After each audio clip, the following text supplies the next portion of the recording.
మేషరాశి వారి 2024 మే నెలలో ఆరోగ్యం, విద్య, ఉద్యోగం, ఆర్థిక స్థితి, కుటుంబం మరియు వ్యాపారం సంబంధించిన గోచార ఫలితాలు పూర్తిగా తెలుసుకుందాము.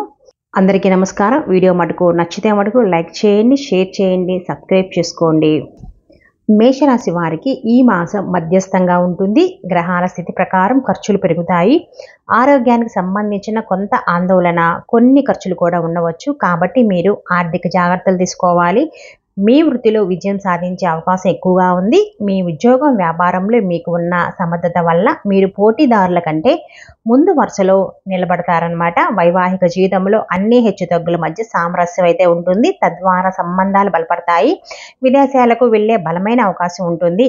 ఆ దిశలో సరైన ప్రయత్నం చేసే వ్యక్తులు ఇప్పుడు విజయం సాధిస్తారు. ఆర్థిక పరిస్థితి ప్రకారం ఈ నెల మొత్తం ఒడిదుడుకులు ఉండవచ్చు.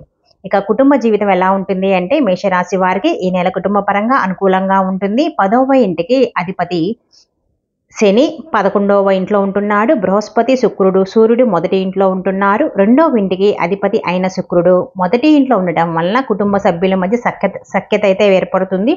కానీ మీరు మీ స్వభావంలో కొంచెం గర్వంగా మారవచ్చు. మీరు కుటుంబ సభ్యులను కించపరిచేలా మాట్లాడటం చేయవచ్చు. కానీ దేవగురువు బృహస్పతి మిమ్మల్ని వివిధ సమస్యల నుండి కాపాడుతూ ఉంటాడు. ఏది మంచి, ఏది చెడు అనే విషయాలను గుర్తించడంలో బృహస్పతి మీకు మార్గనిర్దేశంగా చేస్తాడనమాట. మీరు కొంచెం అవగాహన కలిగి ఉండండి. మే 14న సూర్యుడు మీ జన్మరాశికి చెందిన 2వ స్థానమైన వృషభ రాశిలోకి వెళ్తాడు. దీనివల్ల మీ వాక్కు అంటే మీ మాట తీరు కొంచెం కఠినంగా ఉంటుంది. కాబట్టి మీరు ఎవరితోనైనా మాట్లాడేటప్పుడు జాగ్రత్తగా మాట్లాడాలి. తల్లిదండ్రుల ఆరోగ్యం బాగానే ఉంటుంది. జీవితంలో సవాళ్లు తగ్గుతాయి. 3వ ఇంటికి అధిపతి అయిన బుధుడు ఈ నెల ప్రారంభంలో రాహు కుజగ్రహంతో కలిసి 12వ ఇంట్లో బలహీన స్థితిలో ఉంటాడు. తరువాత బుధుడు మే 10న మీ జన్మరాశిలోకి ప్రవేశిస్తాడు. దీనివల్ల నెల ప్రారంభంలో తోబుట్టువులకు కొన్ని ఇబ్బందులు అయితే ఏర్పడతాయి. తర్వాత నెల మధ్యలో పరిస్థితి మెరుగుపడుతుంది. మే 31న అంటే చివరి రోజు బుధుడు 2వ స్థానంలో వృషభ రాశిలో ప్రవేశిస్తాడు. తద్వారా తోబుట్టువులు మీకు సరైన మద్దతు ఇస్తారు. ఈ నెలలో బయటకు వెళ్ళే అవకాశాలు కూడా ఉన్నాయి. వృత్తి ఉద్యోగాలు ఎలా ఉన్నాయి అంటే, మేషరాశి వారికి వృత్తిపరంగా ఈ నెల అనుకూలంగా ఉంటుంది. 10వ ఇంటికి అధిపతి శని మీ పరిస్థితిని బలోపేతం చేయడానికి నెల మొత్తం 11వ ఇంట్లో ఉంటున్నాడు. మీకు అవకాశాలు వస్తాయి.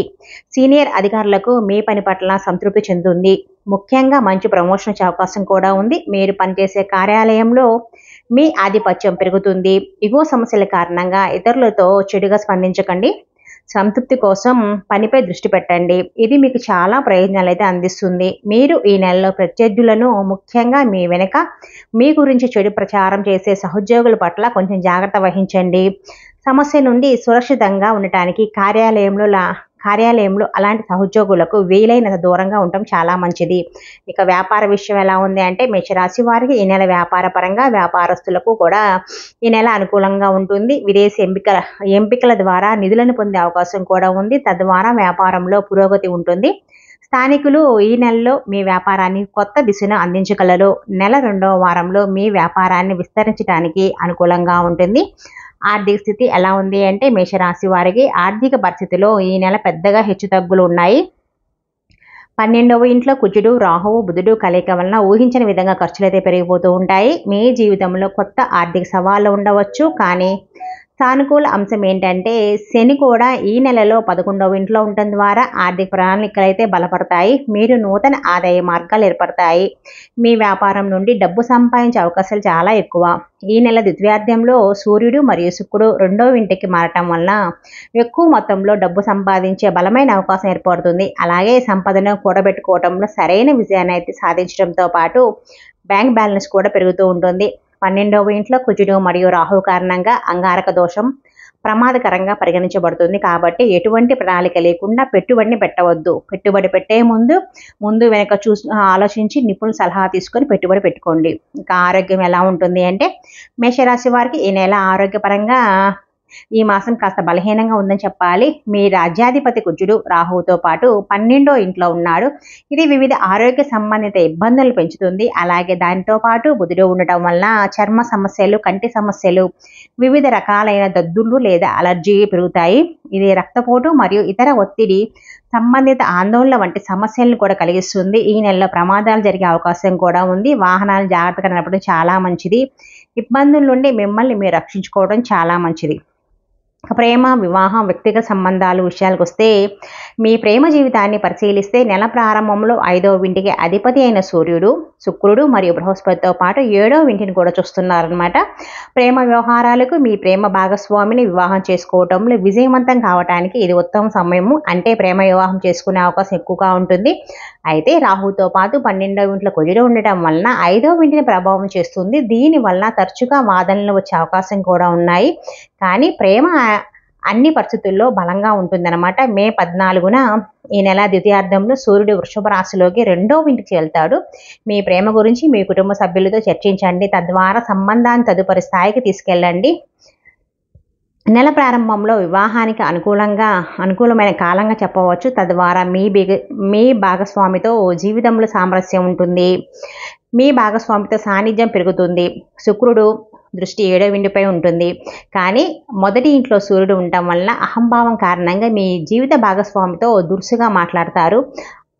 అది వారిని బాధిస్తుంది. బుధుడు, రాహు మరియు కుజుడు 12వ ఇంట్లో ఉంటూ కూడా ఇబ్బందులు సృష్టిస్తాడు. అలాగే 7వ ఇంటిపై కుజుడి యొక్క దృష్టి కారణంగా మీకు మీ భాగస్వామికి మధ్య తగాదాలు మరియు గొడవలకు దారితీస్తుంది. కాబట్టి జాగ్రత్తగా ఉండండి భాగస్వామితో. మే 14న సూర్యుడు ద్వితీయ రాశిలోకి వెళ్ళటం వలన సమస్యలను తగ్గుముఖపట్టే అవకాశం ఉంది. కొంచెం ఆచితూచి ఆలోచించండి. మీ భాగస్వామితో మాట్లాడండి ఏదైనా సరే. ఇక విద్యార్థులకైతే మేషరాశి వారికి ఈ నెల విద్యార్థులు మీ ఉన్నత విద్య కోసం విదేశాలకు వెళ్ళే అవకాశాలు ఉన్నాయి. మీరు మీ పనులను పూర్తి చేయడం, విజయం సాధించడం ద్వారా మీ అన్ని కార్యక్రమాల పరిపూర్ణతను కొనసాగిస్తారు. అయితే ఓపిక పట్టడం చాలా అవసరం. మీ కోపాన్ని నియంత్రించుకోవడం చాలా అవసరం. ఇక పాటించవలసిన పరిహారాలు ఏంటంటే మంగళవారం నాడు బెల్లంతో లడ్డూలు చేసి ఆవుకు తినిపించాలి.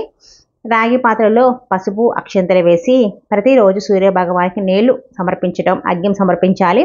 గురువారం నాడు తప్పకుండా మే నుదురుపై కుంకుమ బొట్టు పెట్టుకోవటం మంచిదన్నమాట.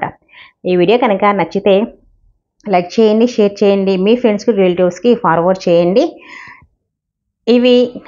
ఈ రాశి ఫలాలు అనేవి జాతక పరంగా మేషరాశి వారికి మాత్రమే అన్నమాట.